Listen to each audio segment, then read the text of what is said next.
Hello, good morning. कसे आहात सर्व? अपेक्षा करते मस्त आणि मजेतच असाल. आज ॲक्च्युअली मला फ्रीज साफ करायचा होता. तशी मी वरच्यावर क्लिनिंग करत असते. त्याच्यामुळं मला एकदम शेल्फ वगैरे काढून काही स्वच्छ वॉश करायचे नव्हते. वरूनच त्या शीट्स वगैरे वरूनच जो फ्रीज आहे तो क्लीन करायचा होता. त्यामुळे मी सगळ्यात पहिले तर जे फ्रीजचं स्विच आहे ते ऑफ करून घेतलं. आणि त्यानंतरच मी ज्या काही फ्रीजमध्ये जे काही डबे वगैरे ठेवलेले आहे किंवा मग जे काही सगळं सामान ठेवलेलं आहे, तर ते सर्व एक एक करून मी बाहेर काढून घेत होते. कारण आपण पूर्ण वीकमध्ये बिझी असतो. आपलं जे डेली रुटीन असतं ते रोजचं सकाळी स्टार्ट होतं, संध्याकाळपर्यंत संपतं आणि या कामाच्या गडबडीमध्ये आपण ज्या सगळ्या वस्तू आहेत त्या फ्रीजमध्ये कोंबत जातो. आणि म्हणूनच एकदा फ्रीज साफ करून होत नाही. वरच्यावर जर आपण असं क्लिनिंग करत गेलो ना, तर फ्रीज आपल्याला डीप क्लिनिंग करायची गरज पडत नाही. त्यानंतर माझा हा एक कॉर्ड सेट होता आणि हा आता ॲक्च्युअली खराब झालेला होता. तर त्याच्यामुळं मग मी याचे कापड बनवून घेतले आणि जनरली मी जे काही आपल्या घरामधले क्लोथ्स असतात, त्याचेच कापड जे आहे ते क्लिनिंगसाठी यूज करत असते. आता छान मस्त फ्रेश कॉटनचा असा कापड मी तयार केला आणि दुसरं म्हणजे एक मी सोल्युशन बनवलं आणि हे DIY सोल्युशननीच मी फ्रीज नेहमी क्लीन करत असते. तर त्यासाठी मी एका बॉटलमध्ये पाणी घेतलं, त्याच्यामध्ये डिश लिक्विड आपलं विम लिक्विड टाकलं आणि त्याच्यामध्ये मी व्हिनेगर ॲड करत आहे. असं एकदम सिंपल सोल्युशन मी बनवून घेतलं आणि यानेच मी आता पूर्ण फ्रीजचे जे आहे ते क्लिनिंग करणार आहे.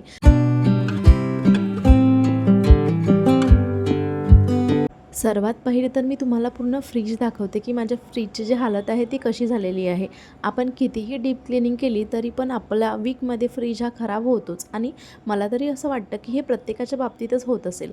कारण आपण काय करतो की बाजारातून वस्तू घेऊन येतो, भाजीपाला घेऊन येतो आणि कधी-कधी आपल्याकडून तो त्याच वेळी जर निवडणं नाही झाला तर आपण तो फ्रीजमध्ये तसाच ठेवून देतो आणि त्याच्यामुळं काही कचरा वगैरे जमा होतात. आणि मी अशा ज्या मॅट्स असते तर या फ्रीजमध्ये टाकते या शेल्फवरती. त्याच्यामुळं काय होतं की जे आपले ग्लास असतात फ्रीजचे तर ते खराब होत नाही आणि या ज्या मॅट्स आहेत तर या आपण इझिली क्लीन करू शकतो.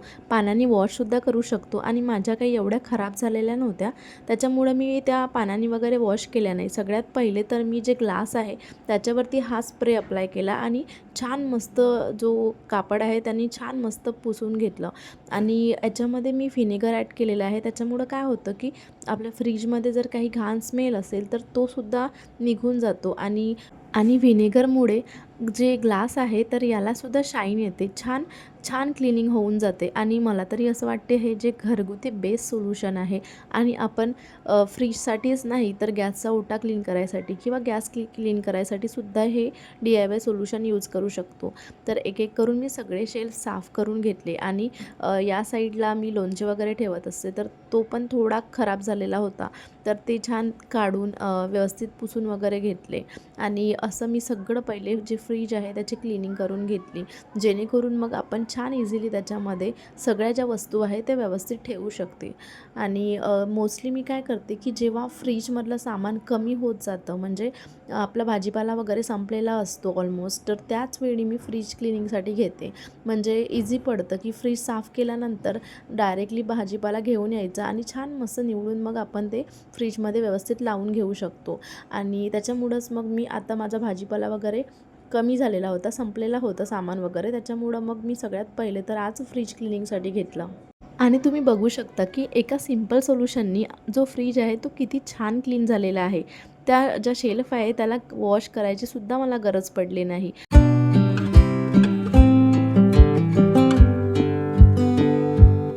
तुम्ही पण माझ्यासारखं सेम फ्रीज क्लिनिंग करता का? मला कमेंट करून नक्की कळवा. आता फ्रीज तर माझा सगळा क्लीन झालेलाच होता.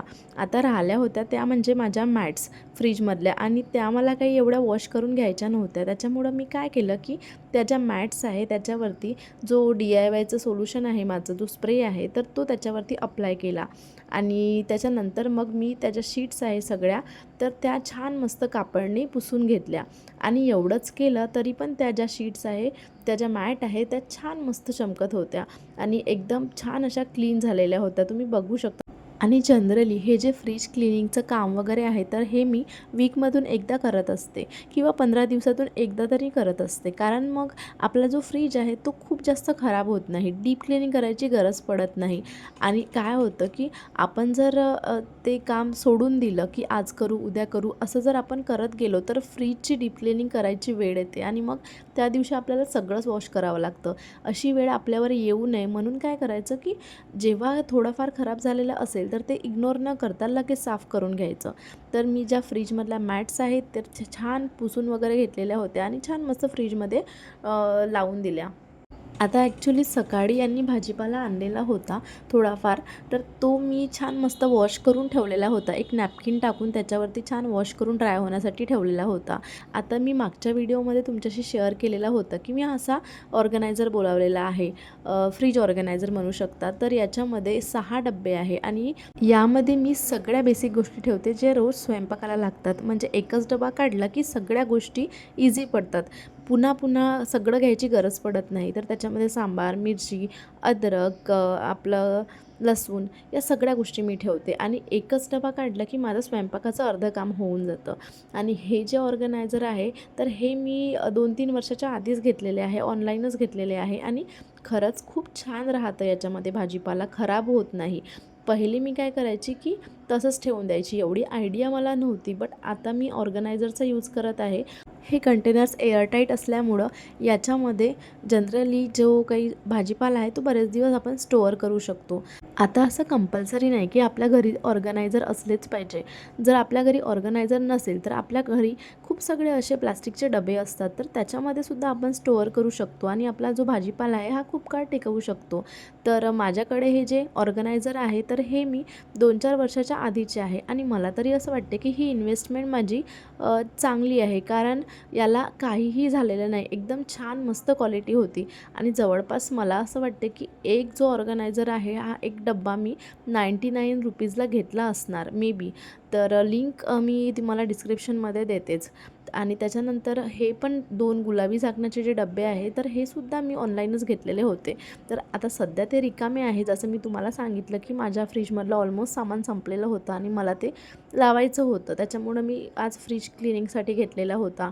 तर जास्त काही मी सॉसेस वगैरे यूज करत नसते, कारण आम्ही जास्त काही अशा ज्या फास्ट फूड आहे तर ते खात नाही. त्याच्यामुळं माझ्याकडे सॉसेस वगैरे कमीच आहे, थोडेफारच आहे.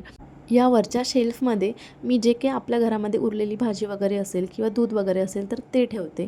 आणि इथेच 2 अशा बास्केट लावलेल्या आहे, तर त्याच्यामध्ये मी टोमॅटो वगैरे ठेवत असते. आणि हे जे गुलाबी झाकणाचे डबे आहे याच्या मागे या ट्रेमध्ये मी तूप वगैरे किंवा जो शेंगदाणे असते त्याचा जो आपण बारीक करून ठेवतो तर ते सर्व मी त्याच्यामध्ये ठेवत असते.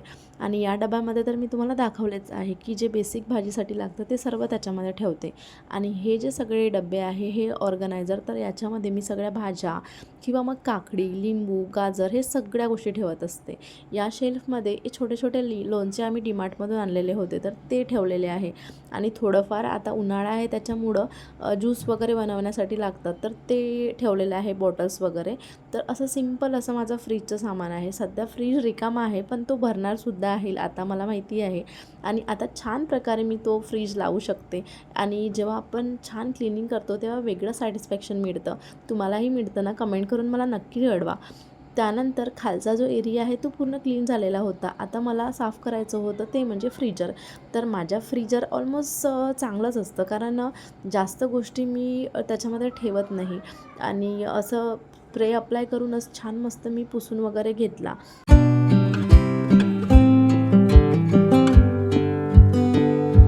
फ्रीज साफ केल्यानंतर काय होतं की आपल्या फ्रीजमधले जे खराब झालेले पदार्थ आहे, जे एक्सपायर झालेले पदार्थ आहे तर ते आपण बाहेर काढून टाकतो.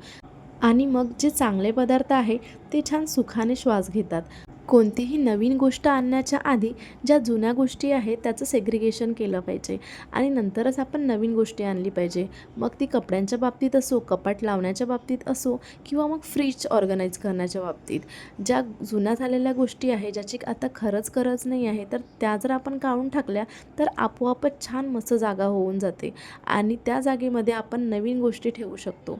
तर सगळे जे या ठिकाणी मी माझे जे काही मसाले आहे तर ते ठेवत असते. आणि वरच्या कप्प्यामध्ये मी केसर किंवा मग बटर वगैरे आहे तर ह्या सगळ्या गोष्टी ठेवत असते.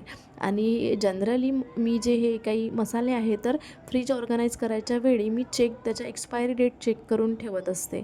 त्याच्यामुळं आपण ज्या खराब झालेल्या गोष्टी आहे तर त्या काढून टाकू शकतो. आणि इथे माझा फ्रीज आहे हा मस्त ऑर्गनाईज झालेला आहे आणि छान मस्त क्लिनिंगसुद्धा झालेली आहे.